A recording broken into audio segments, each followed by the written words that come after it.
سلام البنات، ان شاء الله تكونوا لاباس. جيتكم اليوم بوصفه جديده واللي هي حميص الباذنجان.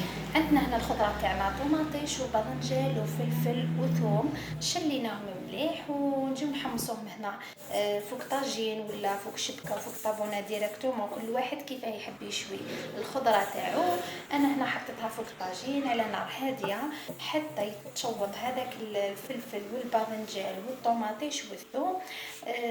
كي تشوفوهم كيما هكا شوطناهم بيا باهي يطيبوا من الداخل. نحطوهم في كاش عفسه هكا ولا ساشي ولا، وتغموهم باش يتنداو، باش يجونا ساهلين كي نجيو نقشروهم من هذيك القشره الفوقانيه تاعهم. هنا جيت بديت بالباذنجان تاعي بعد ما طلق روحو. نحيت له هذيك القشره الفوقانيه بالموس، كملت الباذنجان وزدت الفلفل والطوماطيش كامل بنفس الطريقه، نحيت لهم القشره هذيك الفوقانيه المحروقه. هاي كيما راكم تشوفوا انا ما نشلوش، نخليه كيما راه، غير نحي القشره فقط. من بعد البنات نجيو نقطعوهم كاريات كاريات دي بتي مورسو.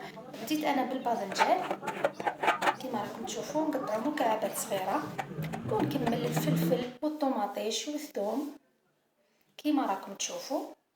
من بعد في قدره ولا كاسرونه كيما تحبوا نتوما ديروا شويه تاع زيت، قيس 2 مغارف 3، ونفرغوا الخليط تاع المشويات اللي كنا قطعناه ونخلوه يتقلى على نار هاديه، وغير حركوا بلا قلب سباتول.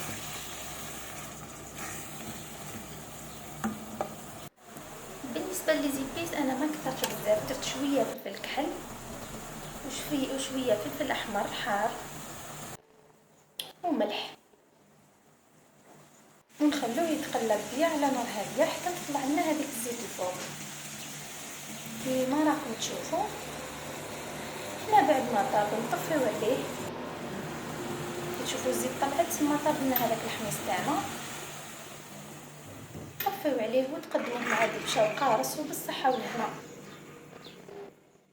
ان شاء الله تكون عجبتكم وصفه اليوم. ديروا ابوني للقناه باش يوصلكم كل ما هو جديد وتوصلكم كل وصفاتي المقبله ان شاء الله. سلام.